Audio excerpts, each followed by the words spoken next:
Hi, everyone. Thank you for joining.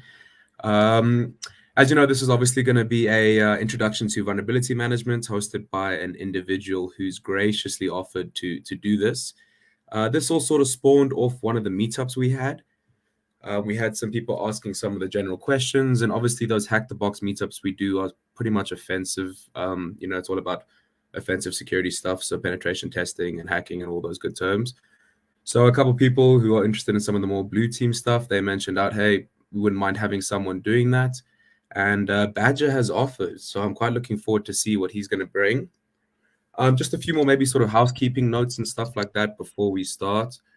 We obviously have a cool meetup coming soon. That will be, I think, 2 weeks from now, the first Tuesday of next month. We have Carlos. He's the founder of Hacktricks, as well as Cloudtricks and LinPeas, WinPeas, those P suites that I think most of us have probably used quite extensively.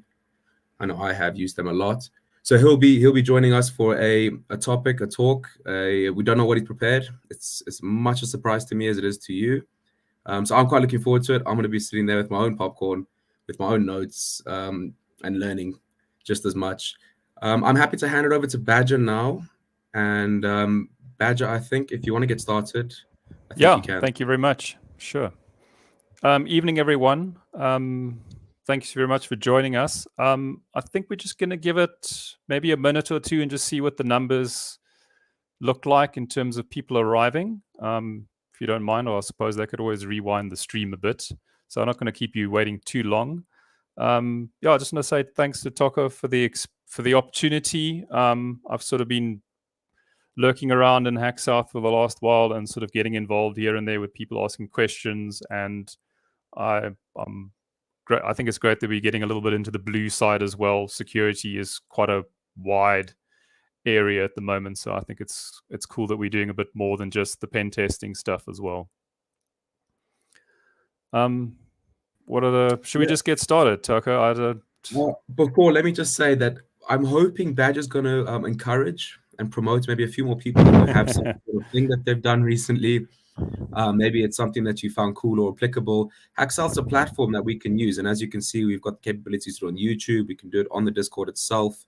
We'll be taking questions primarily from the YouTube, but if there are people sitting in the Discord, they want to ask the question. I'll be lurking on the Discord as well to ask Badger to answer that question. So either one of those two streams will be fine. And again, if you have some topic, you have some motivation, you want to get some practice in, or we've got a welcoming community, lots of people who are interested in what we're doing in the cyberspace. So if you have talk, DM me, one of the mods, one of the staff, or something. We'll put something together for you. All right, Badger, I think you can That's kick it great. off then. Okay, You'll just cool. shout when you want screen changes there. Yeah, sure, 100%. Cool.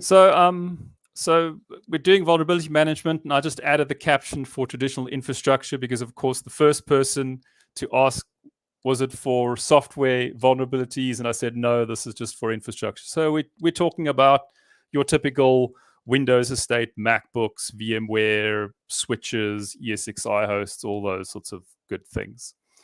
So let's just quickly do some intro. So as Toko said, if you guys have got questions, please let's keep it interactive. If the question makes sense at the point we're in the slide, feel free to ask them, keep them coming. We'll also take more questions at the end. But really, this is an opportunity to learn something new. Maybe we learn something from each other as well. So please, keep the questions coming. And again, I've got some other ideas in the pipeline as well. So if this turns out to be, good engagement and a nice interactive session, it probably motivates me to put together some other presentations in the future as well. So I come from a traditional sort of sysadmin skill set. I always wore a bit of a security hat as well. The last couple of years, I've shifted over permanently into cybersecurity. I'm doing a mix of SOC and engineering work. So, deploying security tool sets and looking at incidents, those sorts of things. I do a little bit of offensive things and CTFs on the side, mainly to improve my defense. And that's kind of where, my involvement with Hack South started, was getting a little bit more involved in the pen testing stuff and the CTFs. And again, it's a great community. There's really no attitudes on there. People are willing to help if they can help. It's a great place to hang out, so I encourage you to join up and see what it's about. And we're really here this evening because I enjoy a sense of community. I think we should be, helping each other out and growing each other's skills. And no one is an island. Everyone needs other people to leverage off. No one can know everything. So, and I take, I think it's important that seniors take the time out to mentor the juniors up the ranks, right? Because that frees you up from doing things you've already done and gives them a chance to learn new things. So that's kind of in the spirit of where this comes from. You can find me on LinkedIn as Emil Katsir. I'm Emil C for short on LinkedIn. Hit me up there, and let's make some connections and learn some new things. So just the brief overview, we'll obviously look at a little bit about what vulnerability management is. We'll talk about the fluffy stuff, people, processes, and policies. We'll look a little bit about tooling, but importantly, today's session is not really about tools. I really want to chat more about the process. So whatever tools you end up having in your environment or have available to you, you should be able to apply this recipe, as it were, and remediating your environment. We'll look a little bit about reporting, and that will be, spreadsheets and dashboards and those sorts of things, and, maybe some other thoughts and next things, and, what the next iteration of your security posture might look like. So this seemed like a good opportunity to muck around with ChatGPT. I think some people are probably tired about it already, but again, I think it's useful to see it as a tool and understand what you can and can't do with it. It's pretty good at spitting these sorts of things out. So I asked it what vulnerability management was, and with a bit of tweaking, we sort of got down to this definition. So the key takeaways for me here are mitigating known exploitable vulnerabilities, right? To manage your risk, and ultimately you're improving your overall security posture, right? We're going through an iterative process, finding what is exploitable, patching those things, and overall things just should get better and better, and we reduce the opportunities or the windows for attackers to break into our networks or move through our networks. If they have managed to breach somewhere, at least you want to stop them from moving around, and your other systems should kick in and detect them. So so what's our focus? So just for context, I've pitched sort of a hypothetical organization here with a defined security desktop and server team. And again, this could be a mix of third party and outsourcing. The main thing is just emphasizing, the responsibilities between those teams, and just making sure, the security has their responsibility. The desktop guys look after certain things and the server guys look after their things. If you're a smaller team, often we wear many hats. The methodologies still apply to you, but I really just want to emphasize some of the, kind of the roles and accountability that differs between those specific teams. I'm largely going to be talking this as a customer engagement. You're a security vendor coming in and helping a customer at a initial engagement on vulnerability management. That's kind of how I've pitched this. But again, if you're an internal team looking after, your internal users are still kind of your customers as well. But that's kind of how I've pitched this presentation in that sense. And again, I've tried to pitch this so you can adapt this as it applies to your environment. So vulnerabilities, typically when we're looking at vulnerability management, that involve patching. And often, if you're a Windows guy, you know very well that often it's not good enough to just patch. You might have to do some config or registry changes as well. And purely because of the tooling, vulnerability scanning and compliance scanning often go hand in hand. As this talk grew, I ended up deciding to just not do compliance in this talk. I've saved that for a future talk. So if the reception on this one is good, then we can dive into that in a future session. But that typically revolves around your CIS or STIG benchmarking and hardening your operating system. It's hard work, so maybe it's worth us having a dedicated session to go through compliance at a future date. And then, as I said already, we're doing methodology over tooling. Cool. Then everyone's favorite stuff, the fluffy stuff. I didn't, in my early days as a techie, right? I didn't really care for a lot of this sort of what the business wants. I just wanted to fix things and build cool things and whatever else. But I think as you know, as I've grown up as an engineer and as IT and business have changed over time, you know, IT is very much the lifeblood of business. And with the focus more and more on security over the last years, you know, security is either the foundation or the blanket over everything. So you kind of have to understand what, you know, what drives business, what impact decisions that technical teams make have on business, and vice versa. So, you know, if you're been shying away from that sort of thing, I'd encourage you to start working on those relationships and understanding a little bit more about what drives business and what their pressures are. And again, those conversations help them better understand from a technical, you know, what are your challenges, and you know, what are your objectives from a technical or a security standpoint. So the first one for me is you need to have good communication and a relationship with the remediation teams, right? Ultimately, your project succeeds if they get the work done, right? If you don't have resources to go out and do the remediation, your project fails. So build up a relationship with those guys, know who they are. If it's a third party, make sure you understand, you know, who their team leads are, how you engage with those guys effectively, what their processes are in terms of if you need to open tickets or getting certain engagements out of them. Build those relationships, because ultimately their success is your success. Endpoint policies, acceptable use policies.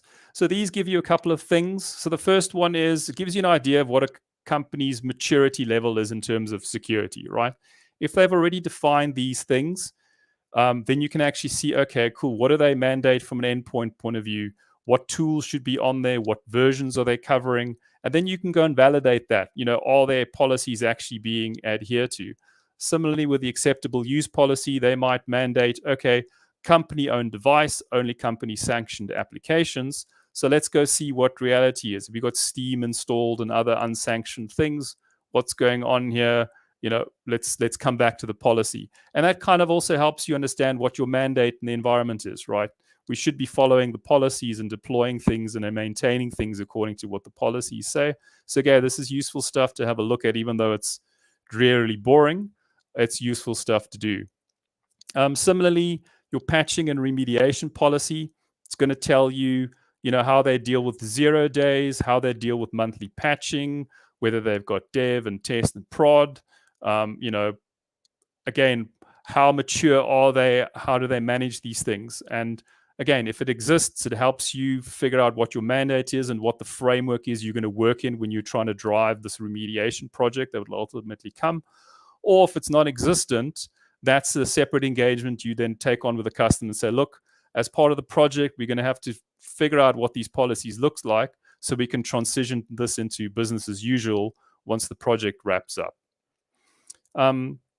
Buy-in from business. So business, by and large, is motivated by risk, and that risk is generally financial or reputational. There are other drivers as well. But again, you need to build up a reputation with, you know, the leadership teams, help them understand what it is you want to achieve, understand from them what their risks are and what their business objectives are. And again, having those sorts of guys on your side often serve as great ways to unblock things in other parts of the organization. Once you've got the leadership on board with, you know, what you're trying to do, and you've got mutual understanding of each other's, you know, risks and desires and such, then, you know, they can help you. You know, if there's someone who's blocking you from getting a box done because they don't want to give you the downtime, you know, those people can usually roll that rock out of the way for you. Similarly, end users, you know, just like us as techies or security engineers, sorry, the cat has something to say about it. Has something to say. You know, users have their own pressures and things, you know, payroll deadlines, the finance guys have stuff to do, you know, they just want to get work done. So again, your job as security engineers to understand how those teams operate, you know, when their pressure times are during the month, if you're trying to schedule remediation with the teams. And again, building up a reputation with them, helping them understand why this helps them. Again, if someone's having a bad day, they click a phishing link, they download some malware that's leveraging off something that could have been patched, had they rebooted in time or listened to your instructions and advice. It's a little bit of a coaching exercise and a trust exercise to get the buy-in from the users. Risk register, bit of a cover your ass exercise, but it's vitally important even in small organizations and doubly important in bigger organizations. So risk registers, security teams, in my opinion, shouldn't be carrying risk, right? We should be highlighting risk and bringing those up with business. And your job is then to help business understand why this is a risk, how it impacts them, and working with them to then either compensate for that risk or mitigate that risk. But security shouldn't be owning risk. You should be identifying that risk and delegating it upwards so that business can deal with those things. And again, with a lot of legislation coming through in terms of compliance and fines for corporates not adhering to policies and things, it's important that you highlight that risk up to business, that they digest it, understand it, and you work with them to manage that risk register. RACI, this is your responsibility, accountability, consulted, and informed. So this is kind of just a responsibility matrix, right? And again, this is very important, especially if you've got multiple teams. You've got a server team, you've got a desktop team, a security team. Who's responsible for what? And that might include tool sets, that who looks after those things. Maybe there's firewall guys, that sort of stuff. So having a well-defined RACI will quickly help you if you've got something in an emergency that you need patching or need to chat to an owner in terms of remediation or closing a port down. Having that sort of breakdown of who's responsible for what helps you find the right person much quicker. And then on the scope, and we'll dig into this in a bit more in the next slide, really, this is what's going to sort of, you can't patch what you can't see, right? So we're going to have to spend some time understanding what the environment looks like, building out a nice asset list and trying to get as best coverage we have. I don't know if there's any questions at this point. I also just need a break of water, so let me just do that. And if there's any questions, shout. Otherwise, we'll shoot on.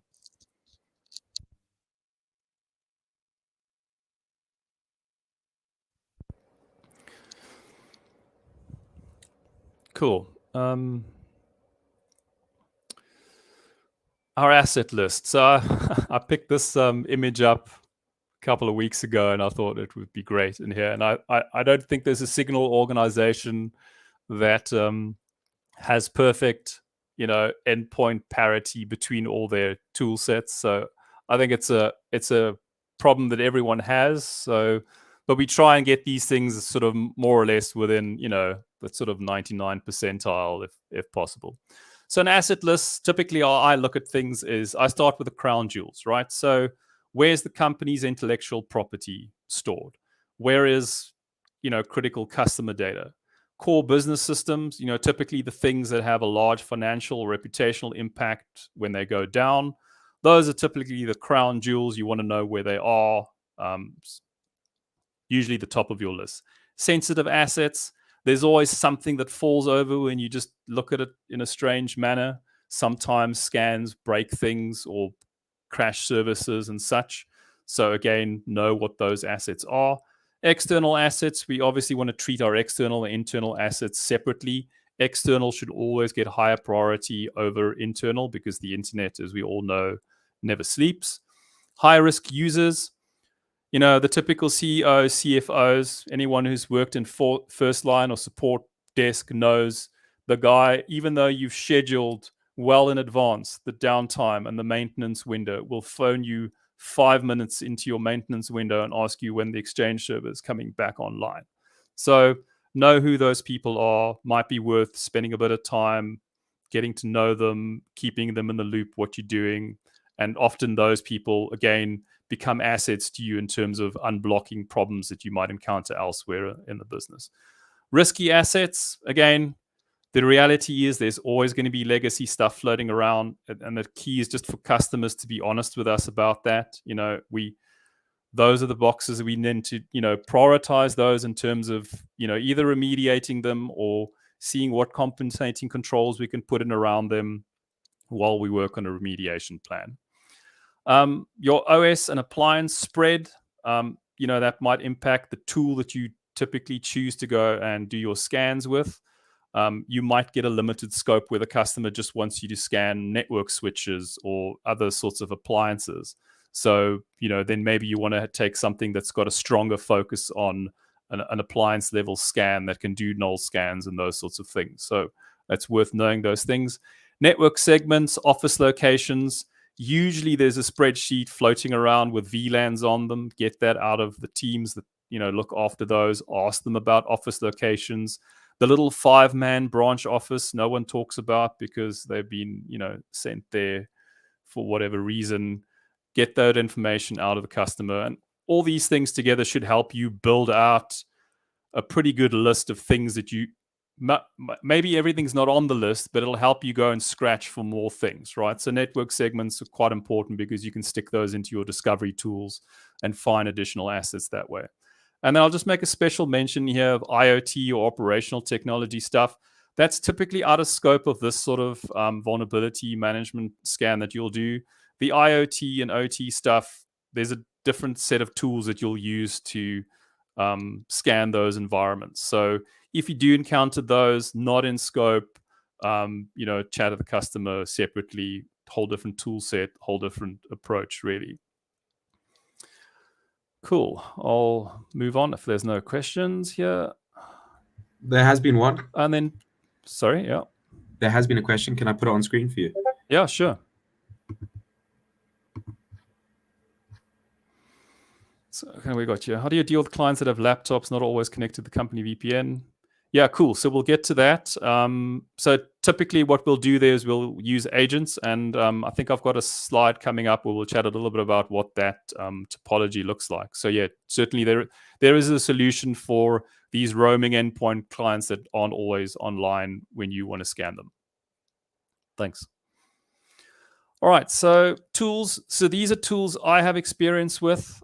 Qualys, pretty extensive. Nessus Pro, a little bit. Nessus has got quite a wide suite of tools. I haven't looked at any of their SaaS offerings and other tool sets. Tanium, I've got a fair amount of experience with. And then OpenVAS, if you're on a budget, free, can't argue with the cost of free. I messed around with OpenVAS probably about 3 or 4 years ago. Wasn't perfect, but again, maybe you're in a situation where you're struggling for budget. Maybe it's good enough for you to prove why you should be doing these things, and that helps you get some money on the budget, in the next financial cycle, and you can, put a commercial product down to plug for that. Again, I'm speaking under having not touched it 3 years ago, so if I'm crapping on someone's favorite tool, drop a comment in there. But what works is what works. So, and then threat intel. I really enjoy the CISA known exploited vulnerabilities. They regularly update that list. You can consume it in JSON and CSV. So, you can pull it in with other tool sets and crunch data with it. I think it's a really useful thing to do. And again, threat actors look for the easy stuff, right? If there's an exploit, it's published, it's predictable, it works well, they're going to leverage it. So, and the CISA list is good for tracking those things. You should be following the cyber news regardless of where you are in the industry. So I'm always, I try and make 15, 20 minutes a day to at least catch up on the headlines and read a couple of interesting articles. If cyber, you got to stay on top of your game. So if you're not reading articles or doing other studies, then you're going to get behind quickly, in my opinion. And then sort of the remediation management process. Dashboards, I really enjoy a good dashboard. Spreadsheets, love me a good spreadsheet. I know some people are groaning, but it's good for crunching this sort of data. All these tools will typically spit out things for you that is really easy to manipulate in a spreadsheet and chop up and, split off the ESXi host for the virtualization team and split off the Windows Server operating system for the server guys. So I often use spreadsheets, especially in the project engagement phase before things get automated. And that moves us into ticketing systems, right? Again, depending on your engagement with those remediation teams, if they only work on tickets, then you need to understand how that ticketing system works and how you can engage with that ticketing system. And if you've got the capabilities, many of these tools offer API integration. So you could technically take remediation vulnerabilities you've picked up in your tool set and pump them directly into the ticketing system. Again, that might be something that comes towards the end of the project when you're moving into the BAU phase. MDM tool sets, Intune, Jamf, SCCM, you're going to use those things to push agents down to the machines or configuration changes. So figure out, if they exist. And also they're useful for your asset inventory list. WSUS, again, going to help you see what the state of the land is in terms of patching coverage, what sort of assets are in there. In EDR, if the customer's got that, it should also have a lot of good asset information for you about the environment. I'm just going to grab a drink of water.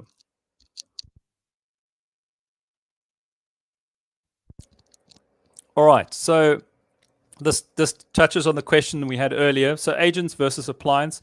I've just taken the Qualys architectural diagram here, but many of the other SaaS services work in the same way.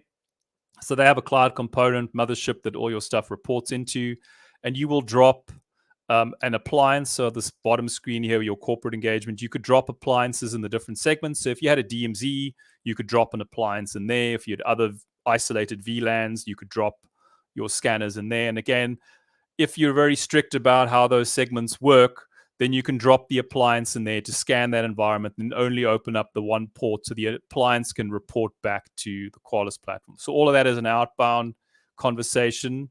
The appliance checks in with the cloud platform, picks up any instructions in terms of scanning, and then initiates those scans. And then the top section, we've got clients. We'll typically drop agents on those. And again, coming back to the MDM solution, we'll typically leverage the MDM solution to push the clients out. So the appliance is great for isolated networks and things that are always online. And if you want to do things at a predictable time, you can scan them with the appliance. You need to plug the authentication into the appliance normally. So if you're going to be rotating creds, say it's 80 or ESXi or whatever, you need to make sure that you keep the appliance in step with those creds if you're rotating them. So the agents, so this is what you're going to use for your road warriors, laptops, that sort of stuff. So that'll run when the device is on. You generally get way better results out of an agent-based scan. It typically runs on a schedule, not on demand. Some tool sets will allow you, so say there's a new 0 day that's dropped and you want to understand what your exposure is. Some tools will let you drop an instruction on the heap and the agents will pick that up and come back to you within a reasonable amount of time. Others might only scan every 24 hours. So you might have to wait it out. So that might be a limitation of your tool set. And then obviously agents are limited to an operating system support, right? Most tool sets should cover Mac, Windows, and Linux at the very least. I've even seen some places do AIX and other esoteric Unix operating systems as well. And don't be afraid to mix and match, right? There's probably not going to be one use case that fits everyone. So I often mix and match. And I typically, like in a DMZ environment where you're scanning devices from the outside, I often drop an agent on those servers anyway. So I can see what it looks like from the inside as well in terms of maybe lateral movement and that sort of thing. And you scan it from the outside to see what the external exposure is. So yeah, mix and match, but that's typically what the architecture would look like. Okay, so now we're getting to the meat and potatoes of the story, what the actual approach is here. Again, hopping on ChatGPT, but that's pretty good at spitting this out. If you ask ChatGPT what's a good process to follow for vulnerability management, it will more or less spit this list out for you. So the inventory, we've discussed this at length, right? So we've asked where are the locations, we've asked about the devices. So your tooling probably will have a discovery element as well. So you can plug VLANs into it and scan those VLANs. And if your MDM tool's in place, you've pushed the agents out using the MDM tool and they should start checking in. So that should take care of your inventory status.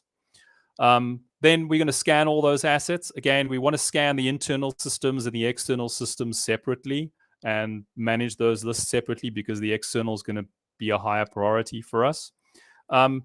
Typically, again, maybe I wasn't clear on the architecture, something like, again, just using the Qualys example because I know their system very well. Qualys, the appliances they'll drop inside your network will scan those network segments. Qualys also has an a service that sits inside their cloud environment that will allow you to then scan your externally facing services. Again, if you're taking something like Nessus Pro, you could roll your own where you could deploy Nessus Pro, in some sort of hosting environment and use that to scan your external services. There are many ways to sort of slice and dice that setup. So we'll scan all those assets, and then we start looking to the reports. And this is kind of where where your experience as a security engineer is going to start, coming into play. So I typically look for trends first, right? Operating system end of life, typical example there is Windows 10. We know that's on a rolling release cycle. Everyone hates updating them. So if I get in a state and there's a large amount of machines running out of date Windows 10, I just go to the remediation teams and say, okay, guys, let's fix this first, because there's no point in giving them that scan result because we know those machines are end of life. They're going to have a lot of vulnerabilities on them. There's no point in dealing with a vulnerability list at that point. Sort the baseline out first, get those machines up to a supported build, and then we start digging into the weeds to see what's left over. Unsupported software. So this comes back to our endpoint policy or acceptable use policy. If there's third-party stuff on there that's unsanctioned, that's vulnerable, that shouldn't be there, why should I patch it? Use your tool sets, your MDM stuff, and uninstall that stuff. Or better yet, if you've got that capability for application management where you can permit or deny applications, then maybe you want to go and refresh that rule set and lock those things down. Low-hanging fruit, missing patches. Again, maybe there's a network segment where you'll see, oh, this DMZ for whatever reason is 3 months behind. What's wrong here? Oh, maybe there's something wrong with WSUS, right? So dealing with those sort of things. And then often there's a box that flags red and they say, oh, we thought we had decommissioned that box. Okay, cool. Let's shut the thing down, see who shouts. And then there's one person in the back corner who moans because their thing doesn't work anymore.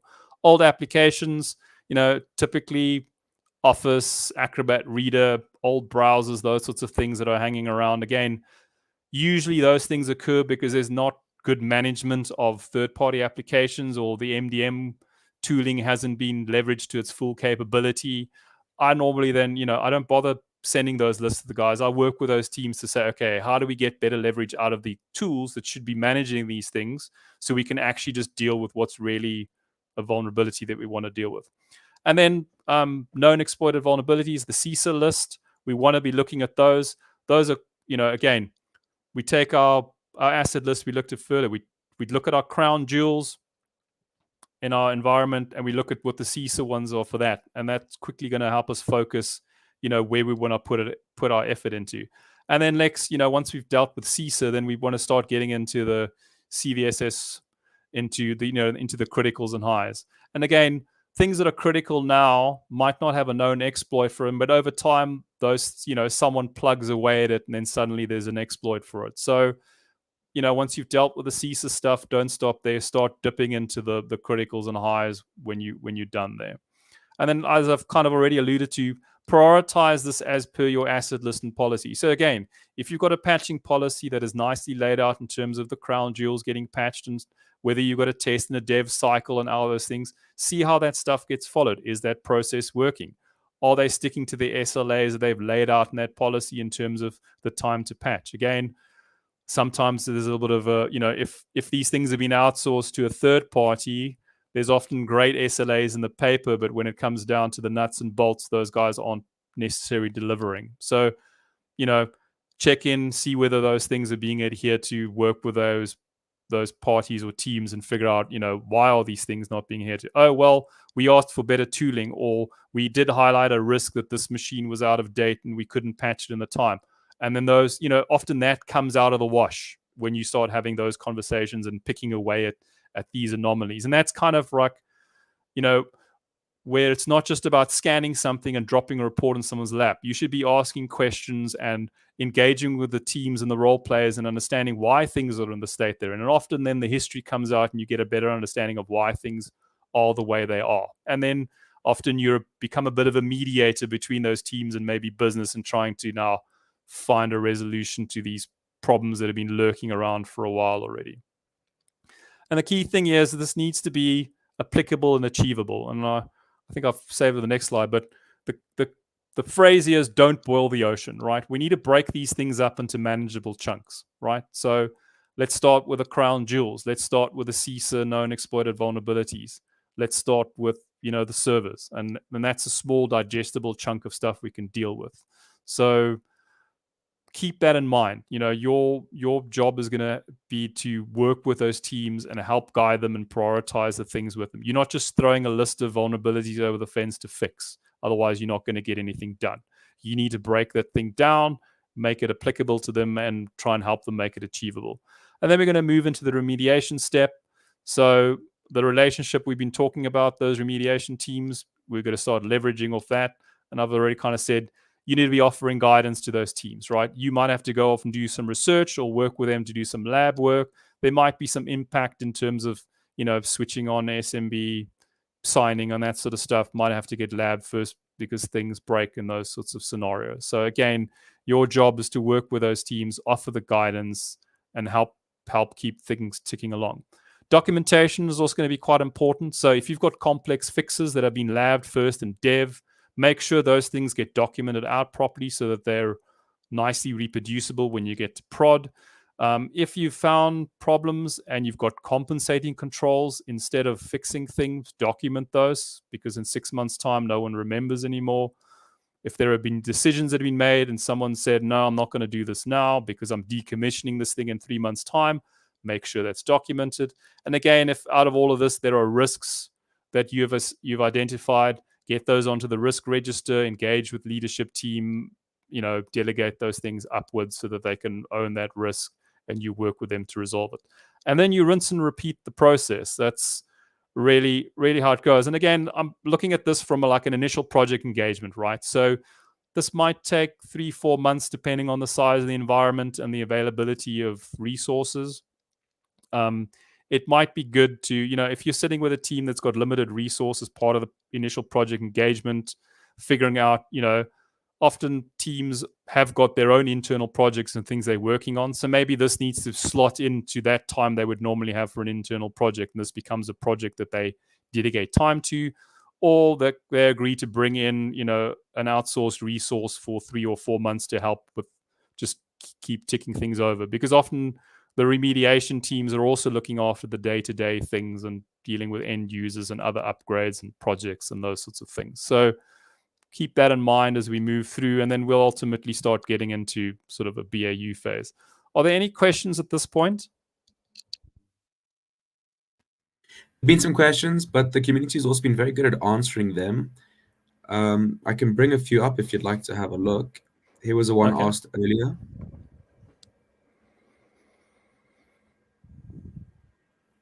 Yeah, so hello, Neil. So the reason for excluding IoT is those are generally running in a 24/7 factory type environment, right? So you don't really get downtime to fix those things because of how the environment operates. And the tooling for those typically are you tap a network span on a port and you sniff for traffic between those devices, and largely things leverage around behavioral between those things. So you look at which IoT machines are talking to each other and which ones should. And then typically you might try and isolate them from a network perspective, right? So if these sets of machines talk to each other exclusively, you isolate those in a network segment, and you probably end up making sure that they don't have internet access, and you often end up building the network in a way that is more secure from a topology point of view in terms of ingress and egress traffic. So, but the tooling for that is completely different. So whatever your traditional Qualys and Tanium and those sorts of stuff, they can't scan this, which is why I see that as a separate engagement, different tooling. Cool. Great. So the community has answered these sort of things, but maybe we just bring it up so that you can also put in your 2 cents here. I'll actually get to that. I've got a slide on authenticated versus unauthenticated scans, so I'll touch on that. I'll touch on that in due course. Cool. They're on top of their game then. Oh, asking good questions. I'm glad to see it. Cool. Shall I crack on? That's good for now. Yep. Okay, cool. All right. So here we go. So again, this was a bit of I didn't quite know where to put this slide in, so it might be in the wrong place. But so internal versus external scans, I've kind of touched already a little bit about the methodology in internal versus external. But what I did want to highlight here was authenticated scans versus null scan. So typically an external scan mostly is going to be a null scan or unauthenticated scan, because you're kind of scanning it in the same way an attacker is scanning your environment. Authenticated scans will typically be, if an agent will be an authenticated scan because it's running with system privileges on that machine, so it can give you all the information you need. But if you are running an appliance on the inside of your network, you're wasting your time with unauthenticated scans against full-blown operating systems, because you're going to get lots of false positives and you're not going to get good coverage. So if you're scanning, Windows or Linux servers and things with an appliance inside the network, take the time to put the credentials in so you can do authenticated scans against those devices, because you're going to waste a lot of time with inaccurate information, false positives, and not getting good coverage.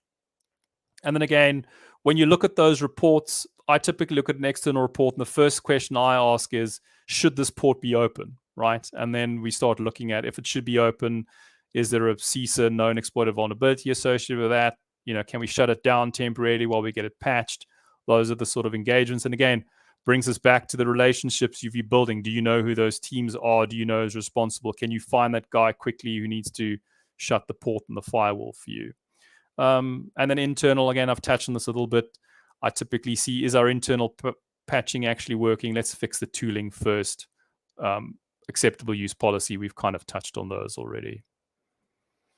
Then some additional thoughts. As I mentioned, don't boil the ocean. This is your motto through this whole process, is to not boil the ocean. I've seen that thing where, auditors have come in, traditional auditors have come into customer sites, and now after checking the books, they've dropped an appliance, scanned their entire network, unauthenticated, given them a big spreadsheet, which they haven't vetted, and then the customer forwards that onto the security team or the systems team to now remediate. It doesn't work that way. You're never going to get anything done. So you need to break the stuff down, make it applicable, make it achievable, and you need to work with those teams to remediate the stuff. Don't throw stuff over the fence. Work as a team. Again, as I said before, I've kind of pitched this at a certain size organization. Adapt this as needed. You might have different tools. Your team structures might be different. This is a recipe. Feel free to add a bit of spice or change it up how you like it. But this is what kind of has worked for me. Fix tools. We've kind of touched on this quite a lot already. Fix the tools first. If the scans are showing the tools are broken, fix the tools. Get a baseline, come back and do the scans. You want to be reporting back to the business and staff in progress, right? If people are taking lots of pain with restarts and after hours downtime and stuff, they want to know it's not in vain, right? So find a nice high level trendy dashboard or something that helps them see that they're tracking in the right direction. Again, depending on how the leadership team operates and their level of technical savvy, they might want to see a bit more detail. And then, you need to adjust to that and give them something that helps them see that they're tracking in the right direction. We've kind of touched on this already, but third-party software. So browsers are a big deal. I don't know how many critical vulnerabilities we have for Chrome this year already. So make sure that you're updating that aggressively. If you're in the G Suite, they give you ways to manage Chrome, and you can force updates quite quickly with that. But you definitely want to be updating browsers as quickly as possible. Office, we know Acrobat and Microsoft tool sets are favorite ways of getting macros and all sorts of weird and wonderful stuff executed inside a network. So I always keep an eye on those. And then unauthorized apps we've touched on already, just get rid of them. You don't need that pain in your life. And then really what we're going to do is we're going to start, we're going to rinse and repeat. And ultimately we want to get into the BAU. And this is where our policies and other relationships are going to start kicking in. So we need to know, now that we've finished with the backlog, what is the BAU like, right? We've got a patching policy. It says, 0 days within 24 hours or whatever the time frame is, and, what that process looks like. You need to understand what that is and then make sure that's being executed. So the nice thing is once the policies and the BAU kicks in, right, then as a security team, you kind of then just need to then pull the reports and start figuring out what the anomalies look like. And that, if those teams are then, if they got the capacity to do that, and again, that might be something that needs to be challenged and negotiate with business in terms of capacity to get into that BAU state. But then you should be having sort of like a monthly check-in with those teams and saying, okay, cool, what's working, what's not working, and picking out the anomalies in the reports and making sure things are tracking in the right direction. If you just now transition to BAU and step back, chances are things will descend back into chaos over a couple of months. So there needs to be at least a monthly check-in on those reports. Your scans should probably be running daily anyway if it's agent-based. The appliances you might scan once a week or once a month, depending on your schedule, but once a week probably makes sense for the appliance to scan your servers. And then, checking in with those teams once a month at a high level reporting and seeing how they're tracking. Asset list maintenance.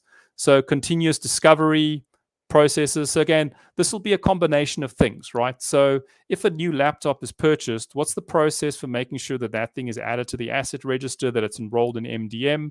And hopefully if it gets enrolled in MDM, your agent for vulnerability scanning that gets deployed on that. So you're going to have to look at these things from a couple of angles.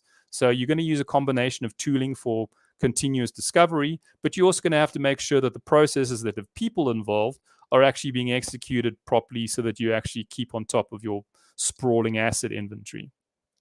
And then improving speed to patch service. Again, there's no one size fits all here, but the industry news is showing that the time from an exploit being disclosed to it being actively exploited is growing smaller and smaller, right?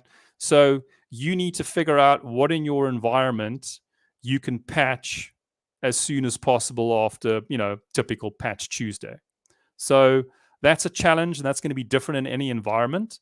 Sometimes that patching complexity is because you've put too many things on one server, right? So the answer is pony up the money, for more Windows server licenses or whatever you have, and break that thing into smaller parts so you can patch it more rigorously. And then maybe you only have one or two systems that need this 2 a.m., ridiculous downtime window schedule in terms of patching. So, but this is something that I've been working on quite closely with our teams, is pushing hard and seeing what can automate to patch, bringing down the window in patch and dev and then pushing that into prod and just tuning that cycle to get to the point where we largely know what's going to get patched automatically, that we can just check the reports and make sure things happen.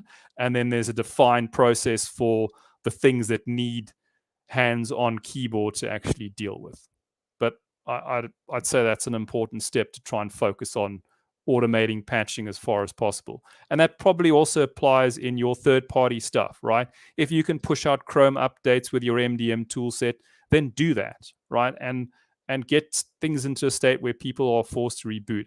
I'm over the thing of giving people a week's worth of time to defer Windows updates. It's 48 hours or bust, right? If you can get through the workday, that's good enough for me. And then the next morning or at the end of the workday is your opportunity to reboot. If your thing goes down because you've deferred it for 2 days in the middle of a presentation, that's too bad. So that's kind of the one hard line I take with those sorts of things now, is you can't give that much leeway anymore. Again, you're going to have different challenges. The CEO, the CFO is going to push back. It's your job to sort of build that relationship and convince them otherwise. But that's kind of my hard line for, the bulk of users. You coach them into the state about why this works and why that should work. And, they kind of eventually just have to understand why it's good for them. All right, reporting. So we've touched on CISA, known exploited vulnerabilities. So typically, if we dump stuff out into a spreadsheet or we look at dashboards or whatever, these are typically the things you're going to be looking at. Known exploitable vulnerabilities, your CVSS. There is a version 2 and version 3. I would, if your tool, lots of tools still do both, I would move on to 3 just purely because it just gives you that differentiator between high and critical. And again, that just helps you keep the stuff focused, right? So if you were dealing with on version 2, you'd have a much higher set of vulnerability to deal with. On version 3, you could focus on critical first, get those off the list, and then start moving into high. OS types, obviously, you need to know internal, external. We've touched on already. Outliers. stuff that looks strange to you, right? Again, this is something that comes with experience. I've had a lot of time in sysadmin work, and I've done this for a while. So I start figuring out what looks like anomalies or things that have unusually high vulnerability scores, and why is that? But again, try and pick those things out. It'll come in time. End of life stuff we've already touched on. Trends we've kind of already touched on already. And then also start thinking about what your BAU and monthly reporting would start looking like. That'll typically be dashboards and maybe sort of fresh dumps of vulnerabilities, post your patching schedule. And maybe you want to report on new assets. If you know there's a problem with discovery of new assets or things not getting enrolled properly, then maybe you want to put some reporting around new asset discovery. I did a sort of similar thing with, we had a new starter at a new starter process at another company I was engaged with. And even though there was a well-defined ticketing process of, HR filling in a form, sending the stuff down and getting new starters involved, that process was getting circumvented by managers and all sorts of things. So I actually worked with the AD team to actually generate a report for me of all the new accounts that had been added on a monthly or a weekly basis. And that quickly then helped me figure out where people weren't enrolled properly. And it also then highlighted that those people would have assets that I need to check that they exist. So again, sometimes you have to think a little bit out of the box and grab other information to find the information you need. But that's kind of one example of doing those things. I think, okay, there's this, again, I'll just do a quick screenshot of the CISA stuff. We discussed it at length. If you don't know about it, go check it out. I highly recommend making use of it. Then reporting dashboards. Maybe I'll just jump straight into these ones here. So these are the sort of dashboards I like to use. So here's a Mac. This environment had quite a big spread of Macs, and Macs typically only get updated if the end users click update, unless you put some effort into tooling for that. So again, this was a big red flag for me, right? We've got a huge spread of Mac operating system variants here. A lot of these older versions flag, lots and lots of vulnerabilities. So I didn't even bother with that list. I just worked with the team and said, okay, how do we remediate these and get these things onto a solid baseline?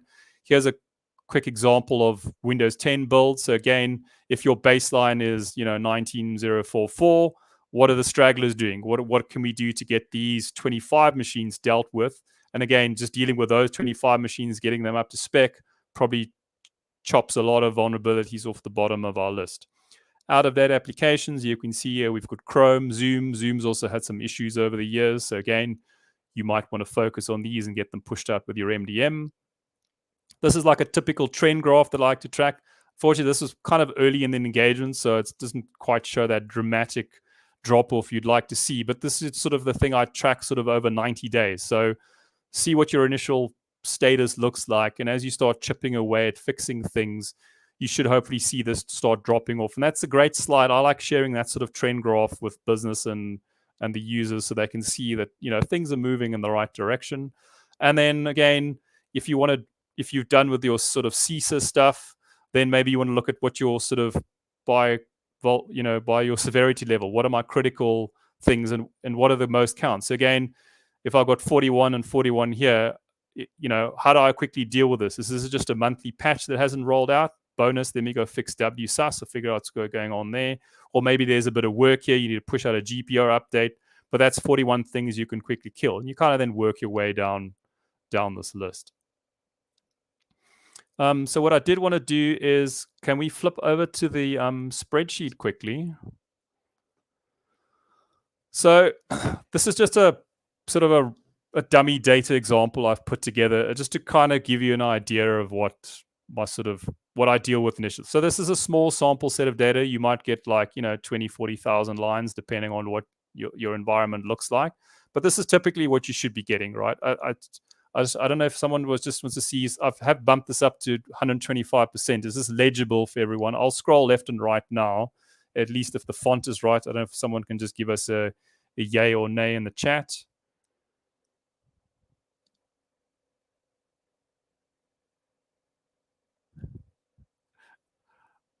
I don't know, Tucker, you're going to have to let me know. Yeah, not yet. So just roll with it. And if Okay. someone does, I'll jump back in and let you know. Okay, cool. All right. So we've got the CVE ID here, so we can filter by that. We've got titles. We've got the year. So again, you might want to see what your posture looks like in terms of, well, why have I got stuff from 2020 and 2021 rolling around? That is my patching really that bad? We've got our CVSS over here. We can filter that by, critical high, etc. And then we've got things like our operating system levels here as well. So I've added, this is a VLOOKUP I've built. So imagine for the moment that your tool basically just dumped everything up to operating system here. I've built this as a VLOOKUP. I then took the CISA data, pull that into on a separate tab. So you can see here, they give you the CVE data, they give you a description. There might be action, but usually it's just apply the updates as per the vendor recommendation. And then I pull those in as a VLOOKUP. So I can now quickly see here, what is my status? What is the stuff that's true? So here I've now quickly got, okay, these are all the machines that have known exploited vulnerabilities associated with them. So now I want to see, well, how do I make this more manageable? So let's say, okay, well, crown jewels, let me start with my server. So I got my server 2016, 2019 in here. So that brings my list down further. And I can see here, oh, well, I've got quite a bit of dev stuff in here. So maybe let me clear this. I got prod. So I can select all my prod machines. And now suddenly I'm down to a much shorter list. So it's a little bit of it's a bit of a sandbox, maybe a little bit contrived, but that kind of just gives you an idea of how you break this thing down into slightly more manageable chunks. And there are all sorts of different options you can filter this on, right? And again, you can quickly see from here, well, we've got two of these ELSA, but we've got a lot of these win verify ones. So maybe you want to start with this win verify one because that's common across all these machines, and maybe you do the LSA one slightly later. So that's just a quick, a quick example of how I sort of try and sort things. Okay, cool. We can jump back to the slides. So dashboards, we've had a chat about. So then other thoughts. So you might be seeing, if you've been following, and you'll be seeing more and more about attack surface management. So I think, I don't know, my personal sort of opinion on this, and I'm happy to have other opinions because I haven't dug into it too deeply, but attack surface management, I'm mostly looking at from an external perspective. And a lot of the tooling is around continuous automated discovery. So very much geared around public cloud environments, hooking into those things. So if people are spinning up EC2 instances or those sorts of things, it can quickly figure out that they exist and add them to the inventory and get them to be scanned. There's also other things like DNS enumeration and trying to, if you're adding more entries into your DNS environment, it picks that up, it adds it to the scanning tool. They also seem to be, they understand things like API endpoints. They're able to at least detect them and potentially scan them up to a certain point. So attack surface management is probably what you want to be looking at. If you've got quite a complex and large environment in terms of various web apps and public cloud environments, you probably want to start looking at attack surface management as part of your external scanning. And a lot of those attack surface management tools will also pick up your traditional vulnerabilities. Attack path management. So this sort of covers things like security validation and breach and attack simulation.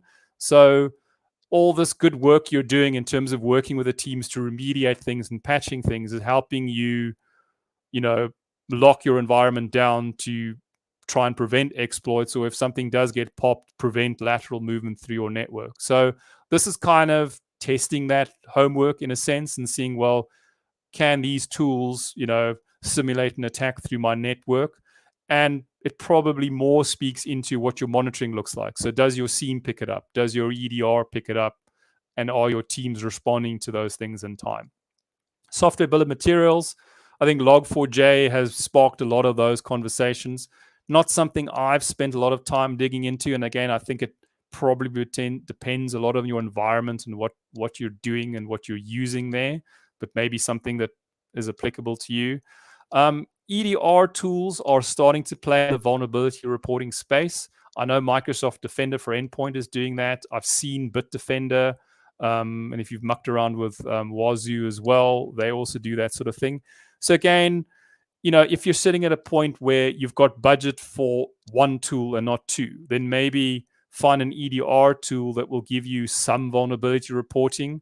And maybe that means a little bit more manual work. So referring back to the spreadsheet, you might have to massage the data and bring the CISA information in. But maybe that's a means to an end initially. So you get your EDR coverage, but you can also start working on managing your vulnerability. So I'm just mentioning those as an idea, potentially, a start if you're strapped for cash. And then, all of these, vulnerability management kind of all fits in your overall endpoint strategy, right? So this is not going to fix everything. Security is about layers. So, your overall asset management, looking after the MDM tool, the EDR stuff, policies, and then other little things like disk encryption. AD, definitely special attention. I don't know how many pen testers are on this call, but they will probably be able to speak to this. There's a fair amount of work that you need to do with AD that doesn't necessarily revolve around patching, right? It revolves around security configuration and hardening things and reducing privileges and those sorts of things. So your vulnerability management process is not going to is not going to harden your AD. Some of the compliance stuff will speak to AD hardening, but you do need to treat AD as a separate entity in terms of looking at policies, privileges, and locking that environment down and making sure that you're monitoring it so that you know when stuff is happening in there. And then Mac is an absolute pain. I recently encountered Mac in a large scale deployment for the first time. And I don't know, I really, it's set up in such a way that the end user is in control of everything, right? As an enterprise device, it's really, really difficult to manage. Jamf probably seems to be about the best answer. I know Intune is trying to play in that space. I haven't done any parity comparisons there. So we ended up using a combination of Jamf and an add-on called Nudge to basically cajole people into installing their updates. And there was a little bit of grumbling and moaning and gnashing of teeth. But once we got through the backlog, they're kind of like, they've got on board with it now, and they understand why it needs doing. And the pain is over now. We've got through the masses of updates and the big updates, and now we just keep them on the dot incrementals that come through. And then another thing that we also discovered through all of this is, and again, if you're not using Mac stuff, you can dial out, but there is a difference in Jamf enrollment between self-enrollment and Apple Business Manager. If you self-enroll Jamf, your users can uninstall Jamf, and often that disables all your other tooling that's come with it. So we found scenarios where if the user uninstalls Jamf, it breaks the EDR and other tool sets. So there is a thing called Apple Business Manager. And fortunately, someone else took care of all this. I didn't have to touch it. But that allows you to enroll the machine at such a level that if you reinstall the machine or reinitialize it, it automatically re-enrolls that machine back into your Jamf instance. So if you've got Macs in your environment and you're using Jamf, probably worth asking how they enrolled and whether your users are able to dismantle your management system that you've thought you had in place for them. And that gets us to the end of the presentation. So yeah, I mean, if this has been well received, let us know in the comments in YouTube or on Discord. If you guys have enjoyed this, I do have a little bit of material that I've built up already for CI as benchmarking that we can jump into. And just a shameless plug, my company does have some opportunities. At the moment, it's more developers, but if that's your speed, check it out. We're pretty much fully remote for most things, and even jobs that often say they're not remote, probably negotiable for doing remote work anywhere. So that's my story. Thanks for listening. Great. That was truly, truly amazing. Your depth was really, really extraordinary. There are some questions. Are you happy to start answering? Yeah, it's fire away.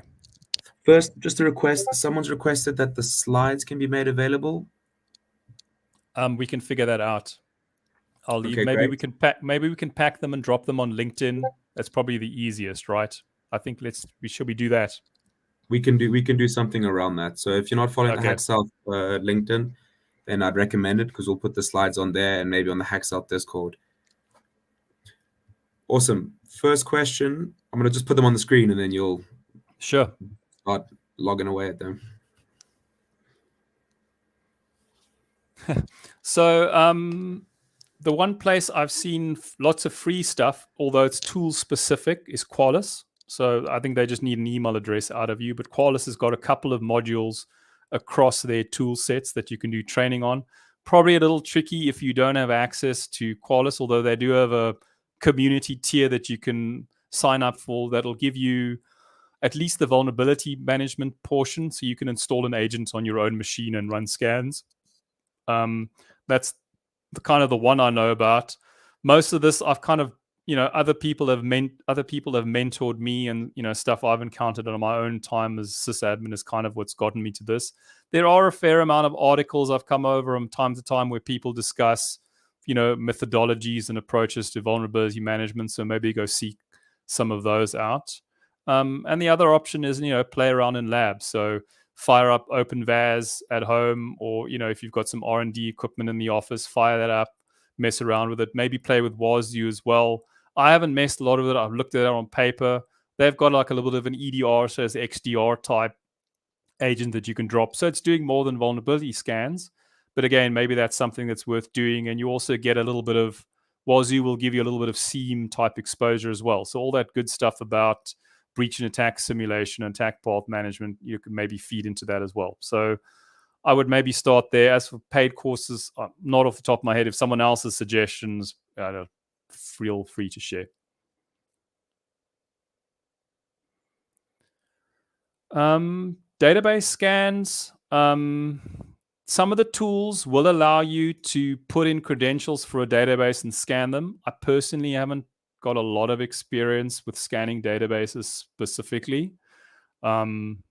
So I don't know. What I mostly look at for databases is just versioning and patching levels, right? So SQL has had a lot of things that I know about because there have been malwares and things that have manipulated, CMD command line executions through Microsoft SQL interfaces and stuff.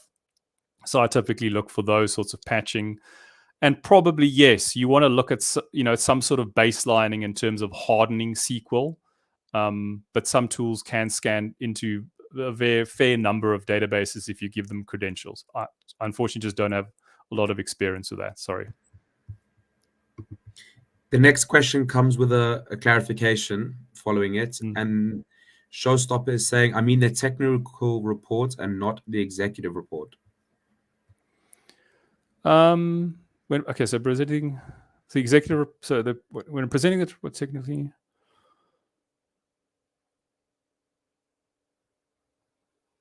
Yeah, so what I know, again, I break this up into tiny chunks, right? The first report I give the technical team is I kind of look at the estate. So say we've dealt with all the tooling, right? So WSAS is at a good place, all the correct machines enrolled, the operating systems are a good baseline. Then I typically then is I take that list and I try and cater it to my audience, right? So let's just start with the CISA stuff. I'll start with CISA for servers. And then I'll try and, if I've got a good handle on the crown jewels, I'll give that to the server team and say, listen, guys, here's the CISA vulnerabilities for your crown jewels, patch that. Or if that's not a lot and I can maybe add some other of the prod servers in there, I'll add those. Again, it's about looking at what's manageable and understanding what the pressure in their team is what I give them from a size point of view. I'll maybe give them a high-level view to start with and say, guys, this is kind of what it's looking like now in terms of a number of vulnerabilities and the spread. It's pretty bad, but here's the list for you to start with. I don't give them all the other stuff. I just give them the stuff I wanted them to focus on. Otherwise, they get distracted and they're all fixing other things, and you're not actually then getting your objective achieved, right? And the same with the desktop guys. Break that list down into, maybe we start with the laptops first because they're roaming about. So here's the laptop list for the CISA stuff. Start with that, fix that. When they're done with that, they say, okay, cool. Here's some desktops that sit inside the office behind a firewall. Okay, start working on those things. So it's about managing it. Again, you gauge how much you give them based on that reputation you've built up with them and that rapport, right? And your understanding of the pressures in that team. If it's like a third party that's servicing your customer and a number of other customers, then it becomes a little bit more tricky in terms of what the obligations are in terms of committed resources, right? So you need to understand from the contract what that means. And again, if you're going, it's going to be different if you're in a project phase, in which case you probably need to engage with those guys for additional resources, which is out of scope of the normal contract, right? But once it's in BAU, you need to make sure that whatever that contract says is everyone understands clearly what it means and what it doesn't mean, and then that is achievable in terms of what you're giving them. And again, if the original, and as often customers are part of this problem, right? Customer thinks he's got this a la carte, all you can eat IT service from a company, right? But they might clearly stipulate in the contract patching best effort, right? We'll make sure that WSUS rolls out the monthly stuff. That's it. They're not checking whether the patching is installed necessarily, although they probably should. But, the customer might only have paid for something. They paid for the Beetle. They haven't paid for the Ferrari. So that's the kind of stuff you might have to dig into a bit, and some conversations will have to come out of. Hopefully that gives you some direction.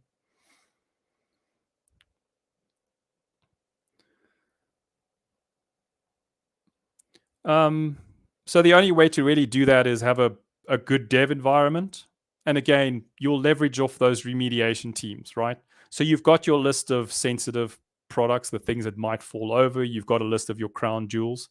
Typically, if they're mature enough, they should have a dev environment that looks similar. So patch dev,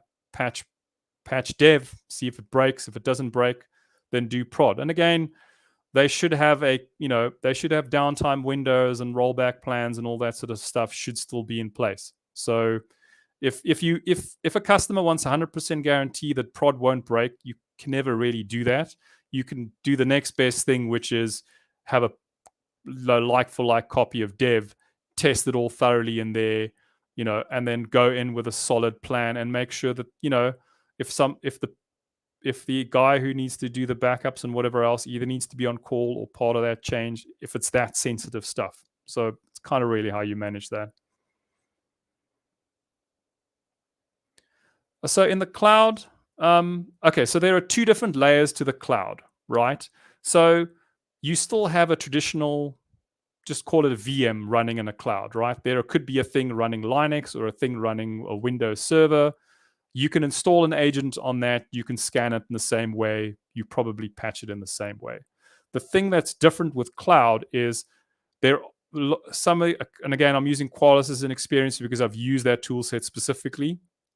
Qualys allows you to hook in at the public cloud layer in terms of looking at probably more benchmarking stuff. So it will pull in all the inventory data. It will look at things like are your disks encrypted? It'll look at a number of other policies. So, and in fact, it actually aligns if you look at something like the Azure CIS benchmark. Qualys has built a tool around scanning for those compliance elements. So those are typically more compliance-based. And then vulnerabilities are probably still going to hang from an Xperl point of view. If that thing is internet-facing, you're still going to have ports that need to be scanned from the outside. So you can probably scan them in the same way with your external scanner, or stick a attack surface management tool on top of that and see if there's other stuff that you can get out of that. Hope that answers your question. But who do I work for?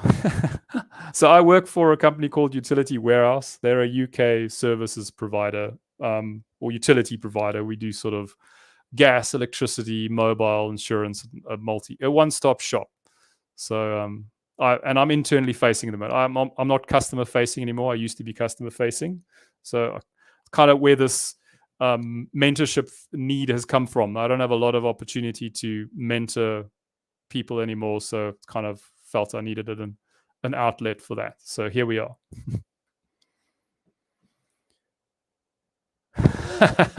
Yeah, I tend to agree with you, but the dev team will have other thoughts on that, Paco. So this one will be available. It will be available as a VOD afterwards. There'll be a little bit of editing in it. Just at the beginning, we had some introduction and housekeeping, so that'll be removed. We'll keep the Q&A section in because I think there's lots of good questions and they helped bring a bit more context to some of it. Otherwise, that wraps up all the questions.